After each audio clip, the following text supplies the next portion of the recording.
us. Look at us. You know, this isn't on alt-right Cody. We're doing this at like 5 in the morning.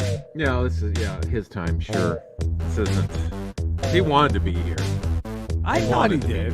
I felt it. He wanted. I felt that he did. I mean, who wouldn't want to hear this? Right. I mean, Who all right, wouldn't Cody want it wanted to be. Right. He's trying to put some distance between him and I need some generals like Hitler hat guy. Trying to put a little distance between. I think he was none prepared for that one. Alt-right Cody. And it takes a lot to shock Cody. It takes a lot to shock Cody. Maybe not the cost of bearing a Mexican? Is that the other one? Is that maybe. The 60 doesn't cost $60K to bury a Mexican. Oh boy, what a great guy we have running. Jesus Christ, what a pile of shit. Hey, look at us. Here we are, the Ramble podcast, a geek's guide to pop culture. We'd be the geeks. I'm a comedian. I'm a cancer fighter, podcaster. Jerry Rocha, right there, my homie, my brother. My brother is, as Steiner would, as Scott Steiner would say, my brother. Comedian, podcaster, Eddie Pence. EP, there it is. Here Flipper of Jacks. Flipper of Jacks. Flapjacks. Flapjack Flipper. Flapjack Flipper. This is Ramble 418. And before we get to the reason we're doing this so late in the evening, why alt-right Cody cannot make it, I just had a show. And I got back from the show. And sure Eddie, did. real quick, as a quick aside, this has nothing to do with what we're going to talk about in the program today. But it was at this gig called The Privateer in Oceanside, California. Mm-hmm. Now, for those listening, I'm going to be headlining the Gold Room of the Mic Drop Comedy Club in San Diego, Sunday, November 3rd. So get your tickets now at my website at jerryrochercomedy.com. That's 2 weeks away. Less than 2 weeks away. I'll be headlining the Gold Room at the Mic Drop Comedy Club in San Diego, California. So come on out there. But made out of pure gold. Made out of pure gold. A lot of people don't know that. They don't get it. And we at this gig in Oceanside, right next to this gig, I didn't realize it, dude. But I got there early today, and there's a retro game store like 3 blocks away. But right there. Bam. Look at that thing. WCW. World Championship WCW. Wrestling. Now, okay, can I ask this? The right move, or should this have been Sting or the Horseman? Is this the right? Is LOD the move? I think. Well, they were the Road Warriors. They weren't really. That's right. They were the Road Warriors, and I think that was the right move. He probably could have gone with Sting. I don't know if you go with the Horseman, but you could have gone with Sting or Luger. Sting and Luger. No offense to Sting, but I think you go with Road Warriors. Warriors had the best look out of anyone at WCW. I think you go with Road Warriors. There it is. Look at that. I do. Man. Oh, the greatest one of the best gimmicks ever. Yeah. It's fucking tremendous. Well, here we are, man. So I was so happy to get that. You can email us. I don't know if you knew that, Ramble at theramblepod.com. We're on Twitter at PodcastRamble1, Instagram at PodcastRamble. We're on YouTube, The Ramble Tube. That way you can see our beautiful faces. We have our merch page. Thank you to the people who've been buying our shit. Yeah, Please show us, tag us, show us pictures. Subscribe to The Ramble, 5-star rating, positive text review. If you don't do those things, we have to think you're a chump, and we don't want to do that, Eddie. We don't want to think that. We don't want to do that. We want to think better of you than we think of Jerry Jones. That's what we want. That's all. That's all we want. It's really not that And it's a low bar. It's a low bar. Maybe the lowest in all of Maybe the mankind. lowest. Maybe the lowest in all of mankind. Maybe the lowest in I get someone else to ask these questions. What if you took over our podcast? I'll get someone else to talk about pro wrestling video game covers. If y'all want to, if y'all ain't going to say that. What, you think you're a genius? What a fucking mutt. Here we are. My goodness. We're going to do a geek out today, Eddie. We're going to geek out. Our geek out, I have a feeling since we're running a late one, this won't be that long of a ramble. So I don't know if we're going to get past our geek outs. Does that make sense? Sure, but sure. I know I told you my geek out, since it might take long, it might not. Do you want to go first with the geek out? No, you go. Okay. All right. You go first with the geek out. You go first. This What's your geek out? I don't know if this is a geek. This is movie talk today. We are going to go cinema talk on on Ramble. Okay. Okay. Yeah, my geek out moment is a cinema thing too. So. Oh, hey. So, and I don't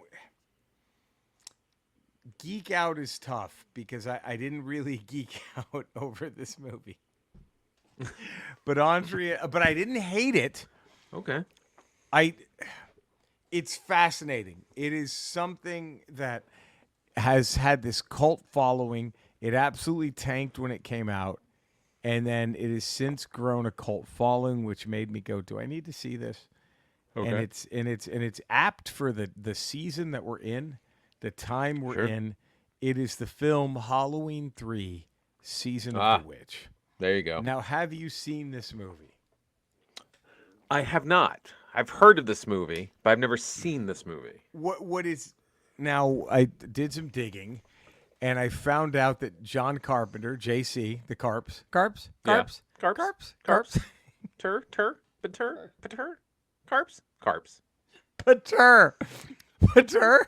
That might be the biggest stretch ever for Gumble Love. Pater.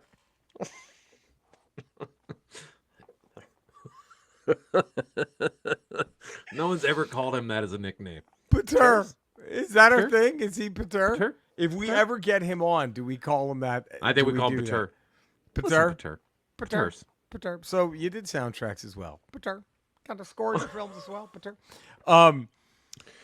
So John Carpenter, apparently, I didn't know this, but him and Deborah Hill, I believe, had envisioned Halloween to be an anthology film series of just random things that take place during Halloween. Right. And the first one happened to be a serial killer, Mike Myers. Ooh. Yeah. Right? Right. And I guess it was so popular they made part 2, which I don't think Carpenter had shit all to do with. And so when they regrouped for part 3, they're like, well, let's try this anthology thing. Right? And which would have helped had part 2 not had Mike Myers in it. It would have helped. Because now with the third film, you're thinking, wait, what? What? Like, and this movie has nothing to do, pardon me, with Mike Myers. Laurie's not in it. Nothing. Mike Myers is in it, and it's a funny scene. The main character is watching. He's at a bar, and on the television bar, they're showing the first Halloween film. Right. And you see Michael Myers. It's like, oh, okay, cute little nod, right? And that's it. All right. Got it. I think it should have been the other. Can I tell you my thought of how they should have done them? Let me start here. Here's how they should have done the Michael Myers cameo. This film, though, it's very weird. It's more science fiction-y, almost. The premise is a little more supernatural. More supernatural, way more supernatural, and way more science. There's fucking robots in it. Oh, I mean, but then there's a witch. Like the main villain seems like to be this ancient witch warlock dude. I like it. Who has a chunk of Stonehenge in his factory. All of it's like, this is amazing. This is why is I'm in. I'm in for all of this. Robots, witches, and Stonehenge. I'm in. But it just doesn't. Say no more. Doesn't quite work. And I think the reason is because the main character's he's fine, the actor's fine, but he looks so much like a comedy booker that you and I both know that I cannot take it seriously watching him. And this dude here, let me can you Google something while we're talking? Like, sure. Or will okay, you can't. I need you to look, I ain't mad at the guy. I'm not hating at the guy. Okay. What do you I just want you to Google Tom Atkins Halloween 3. That's it. Tom Atkins Halloween 3. Halloween 3. And you'll see what I mean. Some of the images up like, oh fuck yeah, okay, I can see it. Oh yeah. Yeah. maybe like a DJ, like maybe 20 years earlier. Right, like a young book. This booker like that we both like a young know, DJ. A young DJ, and it's not. We're not. But so he's the lead, and this guy's just getting pussy the whole movie. It's fucking hysterical. So now the plot, and here's what I like about the movie. Halloween. There it is. There he is.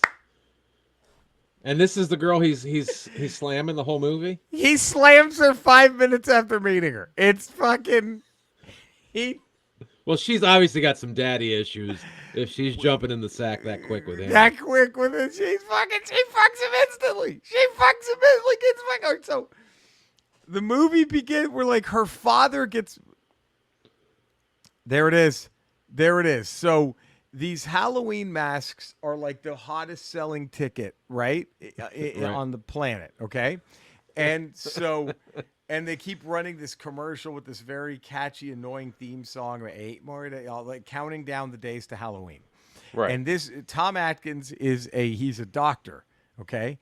Who is divorced. It's funny because his wife is just breaking his balls the whole movie. It's fucking hilarious. So he's married. He's cheating on his wife this movie. No. They're divorced. Okay. Oh, they're divorced. But in the opening, early in the movie, when you first meet him, he's got a nurse, his head nurse, who he slaps on the ass and said, "I'd rather have been with you." And she's like, "Oh, stop it." And he's like, "I mean it." And then like he has to go to like a forensic chick who works in the morgue, and he's fucking her too. Is that before they pound? Is that before they pound? That's right before they start fucking.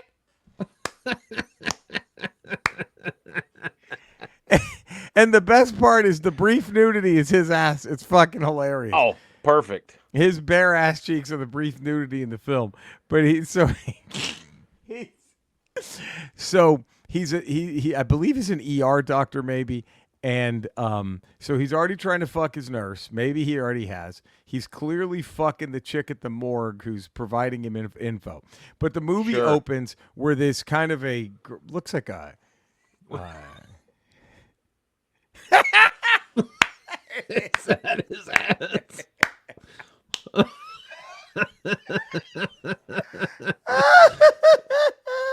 And she's just right there, eye level with it.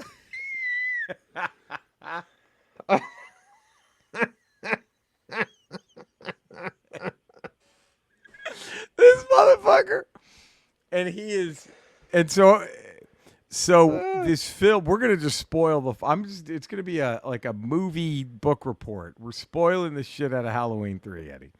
So it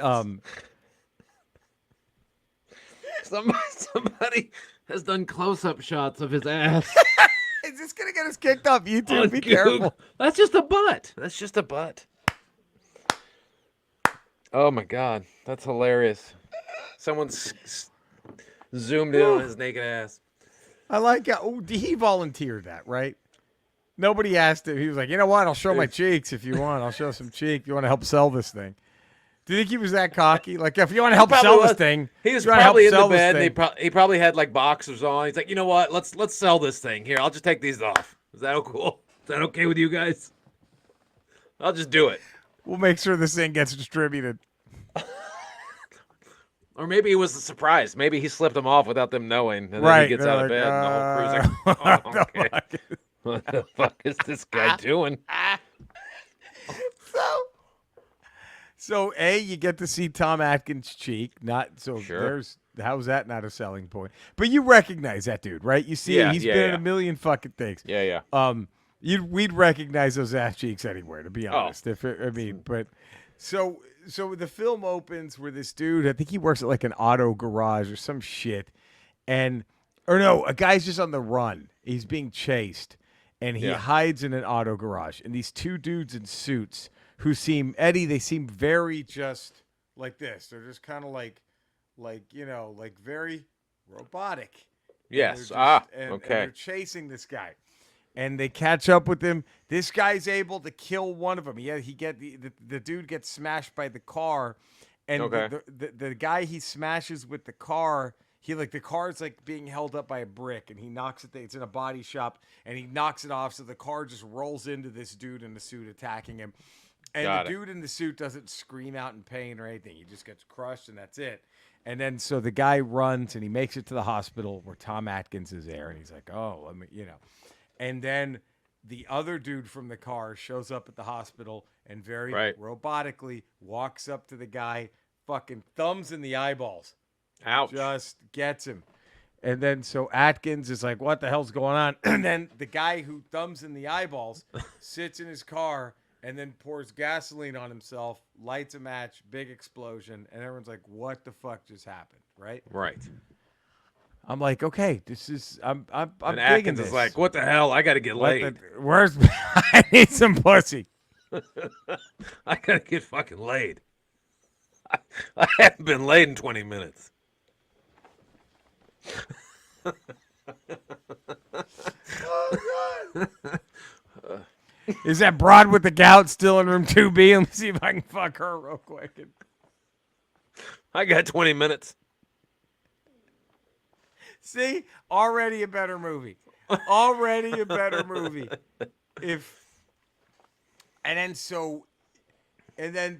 Then the girl, this young, beautiful woman shows up because that was her dad who got killed. Yeah. And she's like, the last thing my dad did was go to this town up in, near San Francisco, the small town in California. And then so this doctor is somehow just able to take off like a week from the hospital and be like, I'm going to go too. And investigate. And these masks are just selling like gangbusters. His kids have them. Sure. And then sure enough, they get to this town and everyone like cult worships this guy who owns a factory in this town. Okay. And he owns this mask factory. He's mass producing these Halloween masks. Gotcha. And then okay, so they go undercover into him, Atkins, and the chick. Okay. And they get to the hotel, and he's like, "Oh, my wife and I are looking for a room," and blah blah blah. And like, he's like, "You keep the guy distracted." The guy checking him into the room. I'm gonna run and look at the logbook and see if your father, sure enough, checked in here, right? So, gotcha. The woman is just making small talk. Atkins runs in. Okay, he signs a guest book. He's like, "Okay, the dad was here." He goes back to the room. Eddie, it's been 10 minutes, and then he's like, Atkins, and he's creeping on her. Well, you want me to go? I can sleep on the floor. Maybe the car might be more comfortable than the floor. And she's like, where would you like to sleep, doctor? And he's like, that's a stupid question. And he just starts fucking her. While they're looking for her dad? They're looking for her dad. It's the dumbest fucking thing. And he starts... You would think time is of the essence here. Yeah, and the fact that you're looking for this girl's dad. Who was murdered. They're trying to find where his last... But no, I have time for this fucking 55-year-old to slip his dick in me. Like, throw it up in her for a little bit. And then so like there's this kind of a woman who's very complaining, who's her next door neighbor, because she was in town for something. She had to go to that factory and she's upset. And then this other family shows up in an RV, and they're the best part of the movie. This family the dad owns like a toy company, so he's like the biggest buyer from this guy's mask company, and he's there with his family, and they're there they were invited to celebrate another successful Halloween season. And it was I think one of the best scenes of the movie is they have this bratty kid, and he takes off on his bike, and the mom's like, they're checking in the hotel, be back in an hour, whatever. And the little kid just does this to his mother as he's riding off, and and I'm like, this is great. Like, this is fucking. He's like 8. I'm like, so there is something here, right? Like, it's not a boring movie. It's not it's just so poorly and cheesily done. Does that make sense? Like, there was something far better that could have been here, because I get the whole take on capitalism, and like it was interesting, and it's like someone made like a great like a good marinara sauce and then threw gummy bears in it. It's just like it could have been exactly like way. It could have been great. Right. Why'd you do that? Why'd you add that in? Right. He's fucking her. Like, it just. Why is he? And then like they go to the factory, they get in, like it's this old British or Irish guy, Scottish, whatever. He's the one who owns this mask company. And then the woman in the hotel, in the room next to him, like each mask has this little medallion, like the brand of it. Hers is just sitting there, and she picks it up, and it fries her. Oh. It's and like it's a pretty gnarly scene. Like her face just kind of implodes a little bit, and like she's getting a corpse. And they take her away, and Atkins is like, "Hey, I'm a doctor. I can help." They're like, "No, should be taken." I can fuck her still. She can still be fucked. Don't take her away yet. I can still fuck her. She didn't put that thing near her pussy, did she? Huh, guys? There's time for me. I can still fuck her, right?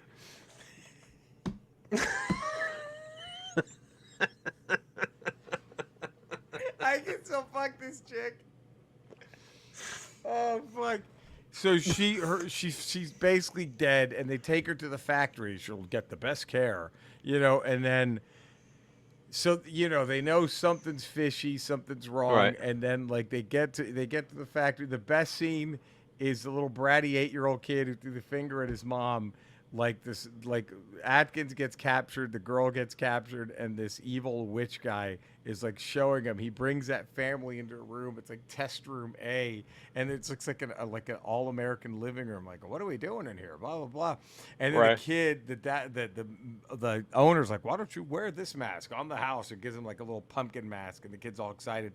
And the kid has a mask on, and they're just watching. They turn on the TV, and it's that Countdown to Halloween song that this company is running all across the nation or whatever. And the kid's like, and then all of a sudden, like, when the song ends, like that, the medallion starts glowing, and the kid just fucking, it was great. He just fucking fries, and like these fucking snakes just start crawling out of his dead head and shit. It was like fucking awesome. Like, what the fuck?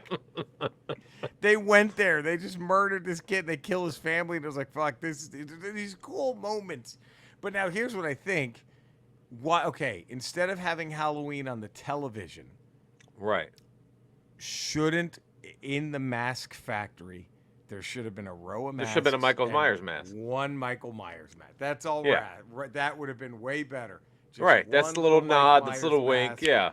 And then you're like, especially a whole movie about masks. There should just be, and that's the most famous thing from the original Halloween is the mask.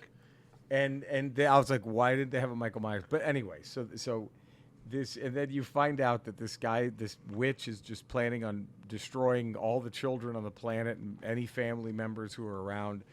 On Halloween, everything gets triggered, right? Like the kids are gonna be wearing the mask when they're trick or treating, and then that shit's gonna get triggered. They're all gonna fucking melt. It's game over. And so it's up to Atkins to stop getting pussy enough to fix this. And of course, all of his henchmen are cyborgs, which it's like that's interesting in a way, but it's just kind of quickly explained and shoehorned. Like we could have seen more of this, like it just seemed to be like they focused on like, wait, why are we? It was so many interesting. Or like if he's a witch, if he's a wizard or something like that, don't have cyborgs, have zombies, have people that he's mind controlling. That's even creepier. See, that's what I thought when the guy got hit with the car. I'm like, maybe he's under like a mind control thing. He just accepts their death. They don't care, which would have been creepier than the robots. And like, but he just like it was. But then there's a scene, and I don't know I can't imagine it was meant to be funny, but Atkins and the chick are trying to infiltrate at the 0 hour to stop this broadcast of this commercial, because that's what's going to do it, right? And so they have a control room, and there's a scene where they somehow, in the control room, there's a giant rack of these masks that they're just hiding behind and like pushing it. Nobody notices. It was like Bugs Bunny with the shrub. It was like, what? It was laugh out loud stupid. And you're just like, because that's the problem with the movie, is it has all these interesting, kind of cool moments, and then something just laugh out loud, dumb as shit. You're like, what the fuck? So Atkins is able to kind of save the day. They jam the transmission. He makes it out. Then the girl he was fucking is suddenly a robot and tries to kill him. The daughter? The daughter is a robot. So she's a robot the whole time. I don't know if it was the whole time or if they replaced her. I don't know if they killed her and replaced her, But how do they instantly have a mold of her ready to go? None of it made sense. Does she disappear for a while before she comes back as a robot? Captured. She gets captured, and she's like laid out in this like prison room kind of bed, and Atkins gets her, and they make a run for it. But she doesn't act robotic, right? Right. It's only until she's the end. A robot. So he has to destroy her, and then he makes it. Atkins makes it to like this gas station, and he somehow calls all the TV stations. Hello, is this TV? Is this TV? You gotta turn yourself off. Are you television? Are you television? You need to stop what you're doing, TV. Hello, operator. Give me the number for TV. Wait a minute. What do you got on? Wait, what's playing? You playing MASH? Operator, is MASH on? What are you wearing? Operator, hold on. What do you got on, Toots? Hold on a second. Before you give me the number for television. Huh? You ever had phone sex before, Toots? You horny? You're horny? You ever done phone sex? He's just jerking off.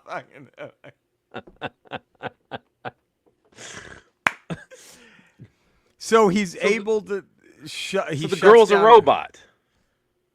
He shuts down a channel. He shuts down another channel, but then it ends where there's a third channel. These kids who run in, these 3 children run into trick or treat in a body shop at 10 o'clock at night. Right. As most children do on Halloween night. Hey, let's go to Frank's Tires and trick or treat over at and so they change a channel, and then there's a third channel where the transmission doesn't end, and it's implied that it's not a happy ending, and the movie is over. But it's only the transmission is only going to kill the people that are wearing the masks, that are watching the show. I guess because if you're outside trick or treating, you're outdoors, you're not near a TV. I guess it triggers all the medallions if just one None of it seemed to be explained. If it because how many people are trick or treating at any given point wearing that mask? Right. Wearing those 3 masks. I guess the premise in the vicinity of the show. Right. I guess that's the anti-capitalist message, which I guess like these kids have been brainwashed to all wear the same shit and all do the same things. Like I get all that, but it just they lived it better, is what you're saying. They lived it way better. And I'm telling you, like... Also a Carpenter movie. I know people have complained that... And John Carpenter didn't direct this one, by the way. Some other guy wrote and directed it. Carpenter just produced it and did the soundtrack. And, like, I think if Carpenter directed it, there might have been more of a focus, I would hope. Yeah. But it's like, there's something interesting that was there. But it works as, like, a cheeseball laugh during a cheesy horror movie thing, right? Yeah. It works on that level, but I think it actually, and some people can lament and have lamented that this film's failure, they brought back Michael Myers. Part 4 was the return of Mike. And it was like, after the 20 minutes into Act 2, he was in the bullpen. They were like, they made the call, like, get Mike warm him up. Like, Myers was in the bullpen. The executive's on the phone in the back, yeah. Myers went out to the bullpen. Get Myers in the bullpen. He's like, let's warm that arm up. We're gonna need him. We're gonna need him for another movie. It was they definitely had to warm up. They had to the call to the bullpen to get Myers back out. And some people have said that it lamented the fact that the failure of this film and the way they just so quickly pivoted after it wasn't successful. It was like, well, who knows? Maybe the slasher genre could have been more interesting, but instead it all just went back to the same old. Yeah, very formulaic. Let's just copy Halloween. Let's just copy Halloween over and over and over. And I get it. I get lamenting that, but I also wonder, does the slasher genre need to be? You know what I mean? Does it need anything other than what it already was?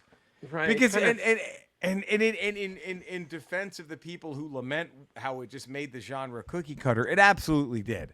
There's no ground has been broken. Scream, for as popular as it was just the same shit. It was I thought Nightmare on Elm Street sort of did something different.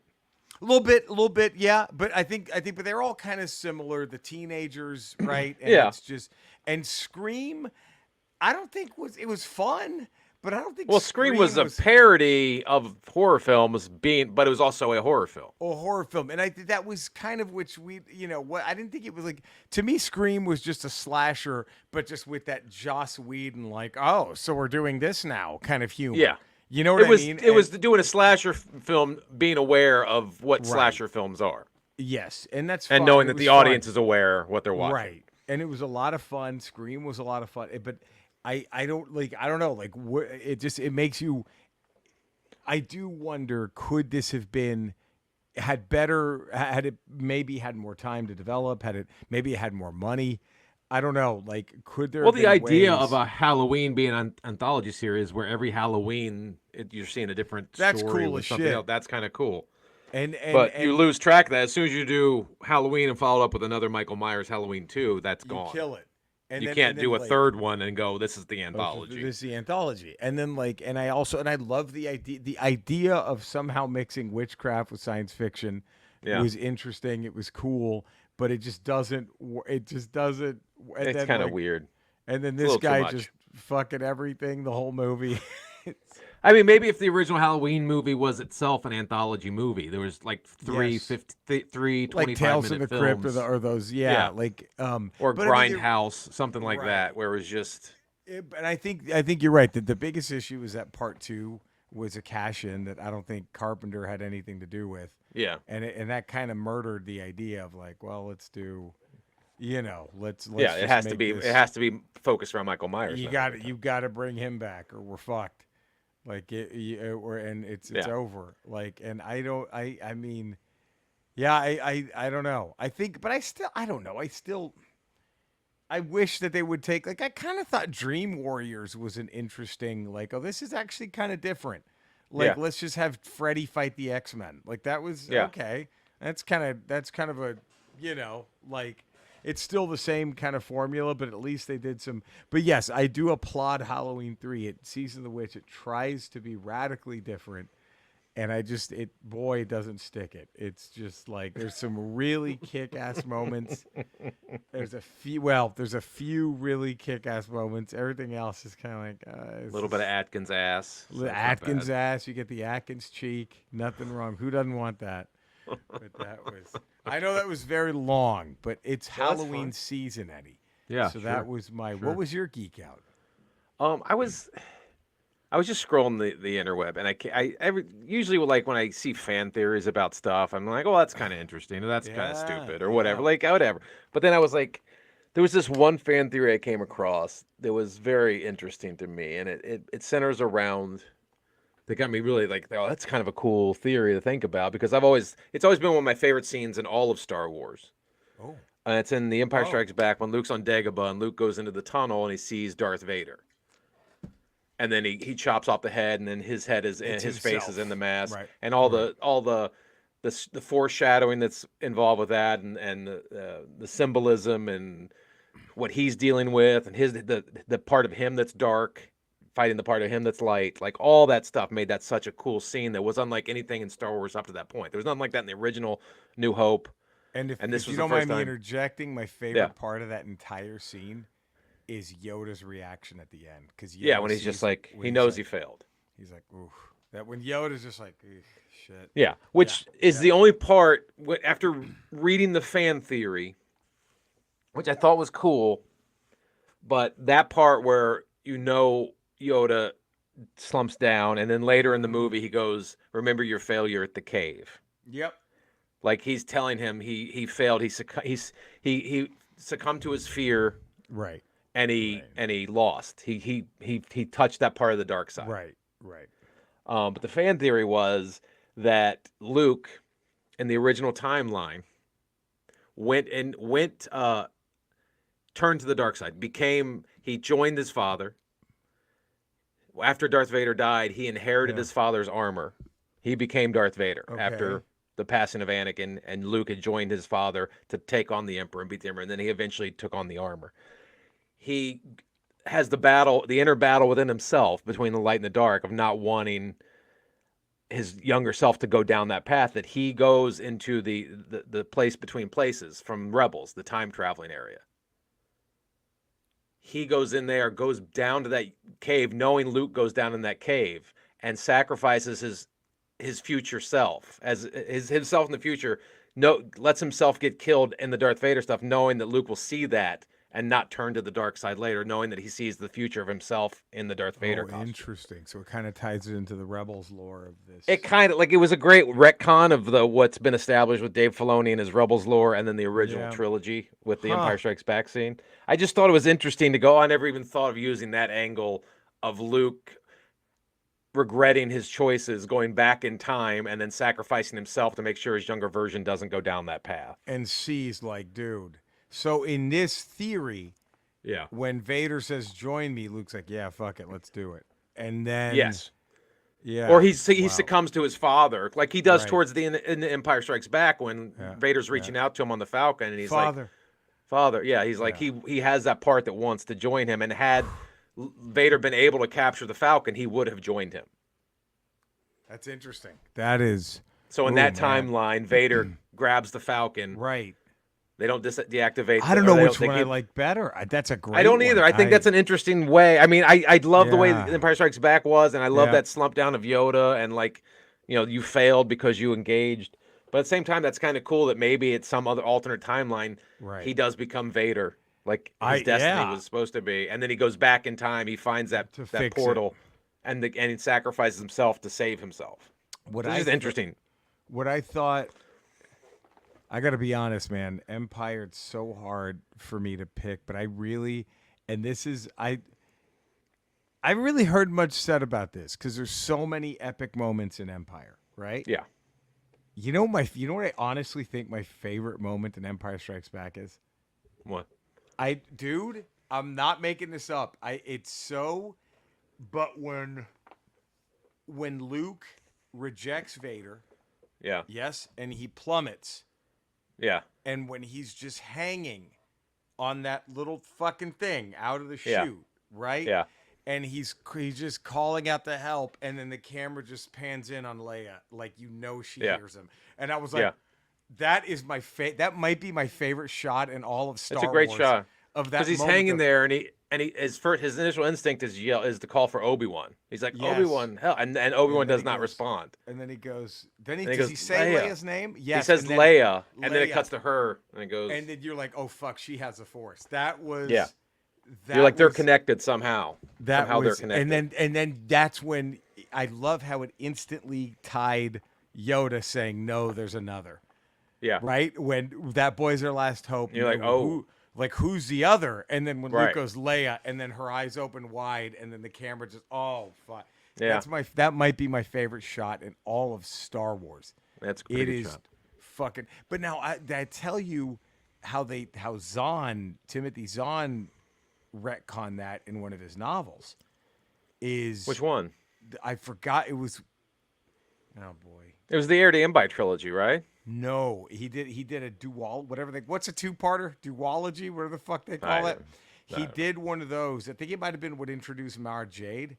Or she was Mara Jade came in Heir of the Empire. She was the Emperor's hand. I think her and Luke are already, boinking. Luke's already pulling an Atkins on her. Give her the old Atkins ass. Yeah. How many times do you think Atkins would fuck Yaddle? Oh, dude. You don't want to let him free in the Jedi Temple.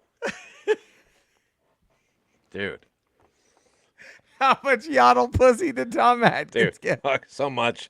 Dude, fucking Atkins would fuck that 50s robot from Dex's Diner. Yeah, come over here, Toots. Yeah, come here. Who do I gotta fuck to get a cup of coffee in this place? Is he just in Jabba's pit waiting to fuck whatever Twi'lek he drops into the Rancor? He's just able to avoid the Rancor just to fuck whatever Twi'lek. Oh, wouldn't it be hilarious if you, When you get dropped in the Sarlacc pit, you just drop down, you just land on a waterbed with Tom Atkins. And that's what the Sarlacc pit is. He's fucking you for 10,000 years. That's the Sarlacc pit, is you just fall down a hole, land on a bed, and it's just naked ass Tom Atkins laying there. Fucking you for 10,000. Now, I forgot what book it was, but this is one of my favorite Star Wars anythings. And in it, this guy, he's a smuggler, and I forgot. They might have added him or his crew, right? But I'm sorry, he wasn't a smuggler. He like ran one of the biggest illegal smuggling operations in the galaxy. So he was a gangster, right? And he tells a story of how years ago, right? I'm assuming it's maybe pre-Clone Wars. I don't know. Yeah. But years ago, he tells a story of this Jedi. He goes, was more dangerous than a Sith. He went crazy. It was just a Jedi that lost his fucking mind. And this Jedi just took over my fleet. And my main ship, and he murdered everyone on board except for like me and someone else, right? To like tell the story of his power or whatever. And he goes, we didn't think he could be stopped, and he just kept us prisoner. And what saved us is, he goes, something was calling to this Jedi, and so he just takes my ship. And of course, I read this fucking 20 years ago, right? Yeah. He basically takes my ship, and we land on this tiny planet that was nothing but swamp. And I'm like, oh shit. And he goes, and we'd land the ship, and the door opens, and waiting for him was this tiny green thing. It's Yoda. And he goes, and the green thing just opens up a saber. And he goes, the Dark Jedi and this dude fought for 3 days straight. And he goes, when the battle was over, the Dark Jedi was just a pile of ash. I was like, oh, fuck. Like, Yoda, fuck this thing. But the implication was... That's why the dark part is there in the swamp. And so they kind of go with where that was more of Luke. And I like it better if you want to take the hero's journey of Luke instead of another timeline Luke going and changing things. Luke just seeing a vision through the Force of what he could become, right? But I don't know which is better. Fuck, they're like both cool. I mean, I prefer the original. I saw that fan theory. I was like, oh, that's interesting. That was just kind of interesting. Very interesting fan theory. That in a different in a different film, that would be a cool way to go with it. Oh fuck yeah! Like it would. Now the only problem is if Filoni sees that, he's gonna make a 9-issue series just showing, making that happen. Like making that canon. Right, and we'll get an entire episode of Luke being fitted for his own Vader outfit. Like an entire episode of him, and it'll be like, Jesus fucking Christ. But yeah, that's a great theory, man. Just interesting theory. I gotta watch Empire Strikes Back again just to see that shot of Leia, her the Force awakening in her. Like, oh man, oh god. Well, and of course, God. The Rebel fleet, is that one of Williams's greatest works? There's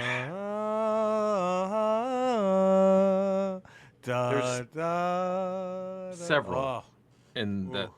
I believe, is that the first time we get Leia's theme? Is Empire Strikes Back? Yoda's theme is in that one. Theme is God, which is a great one. Those are probably my two favorite pieces of music in Star Wars: Yoda's theme and Leia's theme. It's so good. So good. Oh, man. Well, my God. Look, eventually we're going to get to Heaven's Gate, the video game. Super Heaven's Gate is going to happen. Super Heaven's Gate. Maybe next Ramble. But maybe next.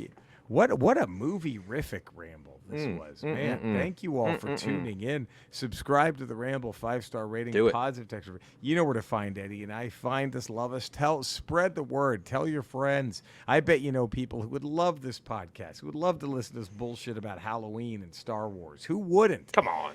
Spread the word. We love you all. Stay safe out there. Until next time, be careful, have fun, and enjoy the song. Oh. Boom. Oh. There it is. There it is. Oh, there we go. That's pretty good. I like that theory. It's one of the more interesting fan theories I've heard. Where I was like, oh, that's kind of fun. I like that one. Yes. We're like, you wouldn't mind like an animated Elseworlds episode where they. Yeah, that would be a great what if Star Wars. Yeah. That'd be a really cool what if Star Wars. Yeah.